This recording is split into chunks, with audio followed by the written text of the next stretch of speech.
Hello and welcome to episode 20 of Radio Europa. I'm your host, Will, from England, and joined with me tonight is Alessandro from Italy. We're going to have a brief chat about yesterday's election in Brazil, where Jair Bolsonaro won 55% of the vote and is now president-elect. Let's get straight to the point. Great victory for Bolsonaro. Alessandro, what do you think this is going to mean for Brazil now going forward? I mean, Brazil has been in a political crisis for years. The Brazilian people were looking for change for a long time, and they finally got it. I mean, we don't know what's going to happen, but something is going to change because Bolsonaro is basically the complete opposite of what Lula and his supporters like Haddad will have been. So he's not a socialist. He's not an hardcore leftist, and of course, he clearly opposes the global homo. He has been quite open about, fighting gay propaganda, LGBT propaganda in schools, especially directed to children, and also quite open in his anti-communist rhetoric. And South America as a continent has been plagued by communism and socialism since basically the independence of every single country. And Bolsonaro, in a way, clearly reminds me of Pinochet. So a strong military man with the support of the army, but also very open to, the market, capitalism. So when it comes to economics, I think he's a bit too, libertarian, too open, too pro multinationals, privatizations. But if you think about it, if he went for a different right-wing style of election propaganda, Legas, which is more like a social right party, it wouldn't have worked because you see, Brazilians are quite tired of the socialist agenda, and he had to go full capitalist. And it probably is full capital, but the thing is, he could only win that way. So yeah, I have mixed feelings about him. I mean, I love the guy. I love the way he talks to the people. I think he's very charismatic. I love how he pisses off leftists. And checking Twitter was basically seeing Trump all over again. People saying, "Oh, he's not my president. Oh, I'm leaving. I'm deporting myself to America. Blah blah blah blah blah." So yeah, I like the guy, but I have mixed feelings about his economic policies. And of course, he's way too open Zionism. But I mean, what can you expect from conservative? Yeah, well, that's true. I mean, I had the same misgivings about his economic policy and the Zionism, but I guess nobody's perfect. And in the context of Brazil, you're probably right in that they've had years of economic stagnation because of socialism. So the only way he could win is to really distance himself from that. And of course, like you mentioned at the beginning of your segment, it's brilliant how he does oppose the liberal degeneracy agenda that's going on. But I want to sort of drill down that point a little bit, because I think Brazil's no different to the rest of the world in that regardless of what the politicians say and think, the institutions like the press, the judiciary, education, academia, all that stuff is very liberal and openly pushes an LGBTQ whatever agenda. I mean, do you think that he'll be able to? Because he said the other week that, and obviously people say these things, it's quite often hyperbole, but he said he'd purge Brazil of Reds and that agenda. I mean, do you think he'll be able to actually sort of try and drain the swamp, if you like, get rid of the negative liberal agenda from those existing institutions? I mean, I don't think he's going to go full militarist government and, make a coup or something. But as we've seen in America with Trump, Trump had to do nothing just to basically get the left to show their true nature, being anti-white and being violent and wanting to silence the opposition. And Bolsonaro is in a very similar situation, but it's going to just going to be faster. Already the night of the elections, there were riots made by the leftists. They're going to basically give him the chance and actually the justification to purge them. I don't think there's going to be a civil war yet, but there's going to be violence. People will die. And most of the time, it will be justified because the leftists will be the one starting it. Because if you see the way they talk on their media, Bolsonaro is Hitler. I mean, look at our medias. They've been painting him as the devil himself because of all the quotes they had on him, like the one when he says to another congresswoman, "I wouldn't even rape you. You don't deserve it," or something like that. So. He's a bit of a madman. I'm gonna give him that, and sometimes he goes off. But that's one of the things I like about him. It's like Trump, but even crazier. And so I think he will be able to purge part of the swamp because they will just give him the chance because they will behave like animals, the animals they are, and the people of Brazil are actually tired of that. And what kind of shocked me about him is that. He is the first candidate of the right wing that managed to get very good percentages from all ethnicities. Of course, he was mainly supported by whites because whites tend to be the ones who are richer, so of course enjoy the capitalist views of Bolsonaro and also usually less criminal and all the usual stuff. But this time he has a massive support from. Blacks and natives. Not really natives, but the mixed people are basically related to the natives. So the issue about criminals in Brazil is that bad that it managed to unite all the groups against socialism, which in a way, I guess I have to admit that it made a miracle. Because, if you look at in any other countries, minorities never want to cooperate with whites. So in that regard, it really made a miracle. Of course, the ideal Brazil will be majority white, like it used to be, and it will be, of course, a safer and better country. But at the state of Brazil now, Bolsonaro is the best we can get. Yeah, and I think it's a case of working with what you got, isn't it? And the way Brazil is at the moment, no candidate would ever win by just appealing to one racial group. So. He's done well to get, because I saw some statistics earlier, and he actually his share of the black and mixed vote wasn't that much lower than that of the leftist candidates. So he does have that broad appeal, and I think even the non-whites in Brazil would be pretty sick and tired of the lawlessness, because I looked it up earlier, and I think in 2017 153 people were murdered every single day. Now that's a crazy murder rate, and the leftists in Brazil have basically turned a blind eye to this for decades since the military rule ended, and it's got to a point where only somebody like Bolsonaro can fix it. I hope he does, of course, but do you think they'll see? Because, like you said, the leftists will cause trouble and. They will give him the opportunity to bring in some kind of martial law or something to crack down on crime. He's previously said he'd put the military on the streets and that kind of thing. Do you think there's a prospect that Brazil, even despite its demographic trend, to become a safe country again under his leadership? Of course. As I previously said, Bolsonaro has the full support of the military. There is a video that I managed to see earlier where a contingent of army men were basically parading in the streets after he was announced as a winner. Like, the army is completely behind him. So if the leftists try to impeach him or, accuse him of something and try to, fuck with him with the law, he's just going to use the army. And he said it. Like, some years ago, he was on TV, he was much younger. I think he was like in his 40s or probably early 50s. And the interviewer asked him, if you were to become president, what would you do the first day in office? And he boldly said, I will just make a coup. In this country, democracy doesn't work.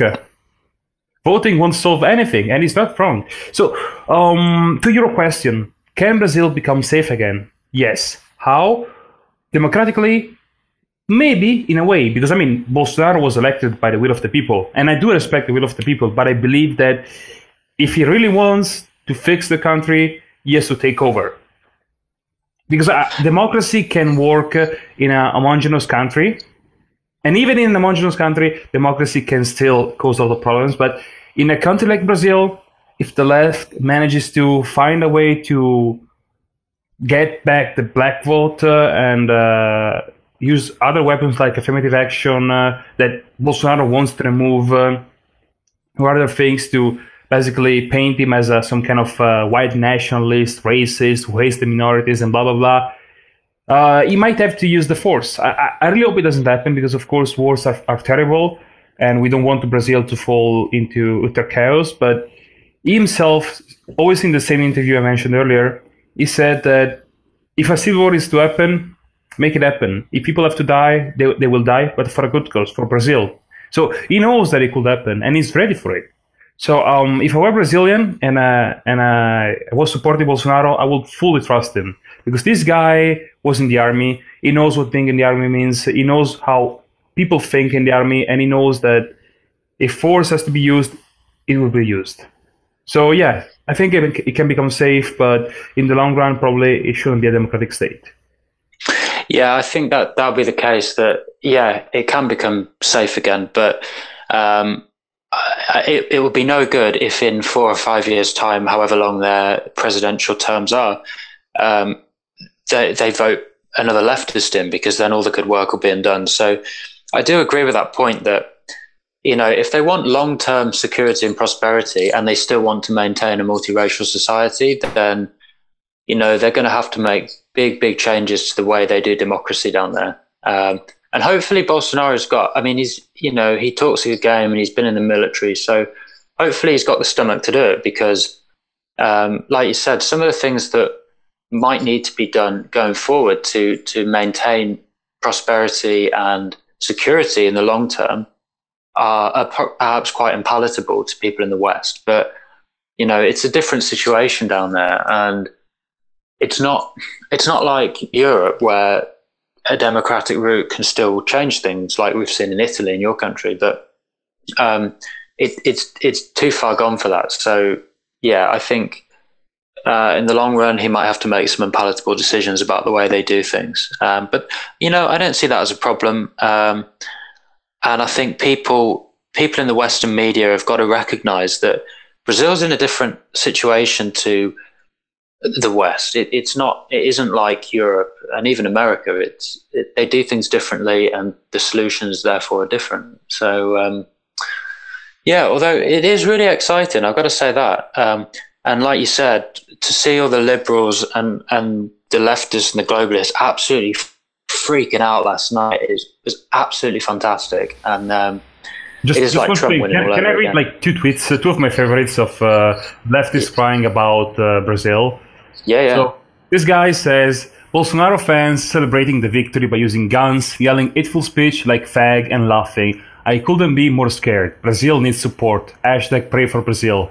And, another one is, I'm crying. Bolsonaro is a fascist and a misogynistic man. Freedom is under threat as most of America's are under a fascist government. We should stay vigilant and resist, hoping for a better tomorrow. Elenao. It's always the same rhetoric they use, you know, like not my president, resist. Like it's like leftists are made with like copy and paste, you know. They are so funny, and it's great to see, because for so many decades they've done the same to us, and then we've had to think, you know, shit, we've got to live with this degeneracy and the horrible crime rate. So to see it done to them is absolutely brilliant, and I'll always enjoy reading that. I mean, do you think, because obviously Bolsonaro, he's pro-American, he's pro-Western, he's that kind of conservative. Do you think he's safe from sort of Western pressure? You know, like how you see in Hungary, there was a lot of pressure on Orban to change his policies. Do you think Bolsonaro would get the same sort of pressure, or do you think because of the size of Brazil and because he will be an ally to Trump and he's got a big economy, do you think he'll be sort of immunized against that threat? There are multiple factors that put Bolsonaro in a very strong and safe position. So, first of all, as you said, Brazil is a big country, and as a big country, it has a big economy and also, and especially a big impact on the globe. Because you see, Brazil is a huge producer of food, and food is a very important thing on the market. It's not one of those things like, oh yeah, well, I guess I will stop just buying cars from Brazil. No, no, no. The quantity of food that is produced by Brazil is something that cannot be ignored. So, of course, he has this tactical position, but having Trump supporting him, having Salvini supporting him, therefore all the populists in Europe behind Salvini supporting Bolsonaro, basically make him one of the strongest right-wing politicians in the globe right now. I mean, he has just been elected, so of course he has to work around and purging and cleaning up the institutions. But just having the support of two of the most important politicians in the West, like Salvini and Trump, I mean, he can't ask for a better position, in my opinion. And even if someone wants to put pressure on him, how can they do that? The thing is, he's not part of any kind of trade agreement, like some kind of coalition or organization like the European Union. They can't put sanction on him. Of course, if he starts throwing people off helicopters, Pinochet style, maybe something will happen. Especially UN will probably condemn him for human rights. But he has been quoted multiple times saying that he doesn't care about human rights. I mean, he didn't say like this, of course, I don't want to misquote him, but when he was basically asked about minorities or communists, he says basically that the safety of the country comes first and doesn't care about human rights. So I don't think some accusations or the UN calling him out will change anything. And I mean, every day we see the UN calling out countries like, I don't know, America, Israel for, breaking international law, and nothing happens to them. So nothing is going to happen to Bolsonaro either. Yeah, I think a lot of the international pressure is all talk anyway, just to please voters in different countries. So, and like you said, he's got the sort of economy where they export a lot of food, and they're big producers of a number of things like biofuel as well. So I think no country is going to cut off their nose to spite the face, to use an English expression. With Bolsonaro, I think the trade will continue. The trade will probably strengthen, especially with the US. And if he turns the economy around well enough, then he'll be he will be the most powerful man in South America, that's for sure. So all around, he's in a brilliant position, and I think in Europe people can learn from, if he does go ahead and purge the institutions and whatnot, people can learn from his example in that respect. I think we've covered all the main things about Bolsonaro. All the main stuff about the election, but just as a final point, is there anything else you want to add to what we've said about the guy? Well, first of all, I want to wish him luck, because he just won the first battle, but the war is going to be very long. And I also hope that nothing bad happens to him, because as you remember, during the campaign, he was stabbed. He has many enemies, and he will have to watch his back. But I think Bolsonaro is, as you said, the most important and first right-wing important politicians in South America. And I hope he can lead the way for a right-wing revolution also in South America, because we are seeing populists growing in Europe and America, but South America has always been a stronghold of the leftists. If they lose South America, what's left to them? Trudeau? Macron? I mean, even Merkel gave up her position today. Like, what's left for them? Nothing. And I mean, of course, they still have the various globalist organizations and connections. They will still have Soros, who's, by the way, been found out to be, of course, collaborating with the Honduras caravan towards America. So they will still have some weapons, but politically speaking, they don't have anything left if they lose South America. Yeah, that's true. It's definitely a blow to them. And we just hope, obviously at Defend Europa, we hope that this trend continues, and that anywhere where there's European populations in Europe or around the world, we want to see more of this. We need more victories like Bolsonaro, because anything to disrupt the current world order. So I think that's that on that topic. just want to say to our listeners as well, go back and check out our previous episodes. We've spoken about a number of things. Last week, we highlighted NPCs tweeting about Doctor Who, and it's really funny, actually. So go back and have a listen. As well, we do rely on donations from our supporters to keep producing what we do. We don't take any money ourselves. Everything goes back into the project. So if you do want to donate, links are in the description below as usual. And all that's left to say is thanks very much for listening, and we'll see you next time. And thanks, Alex, for joining me. Thank you. Bye-bye. Cheers. Bye.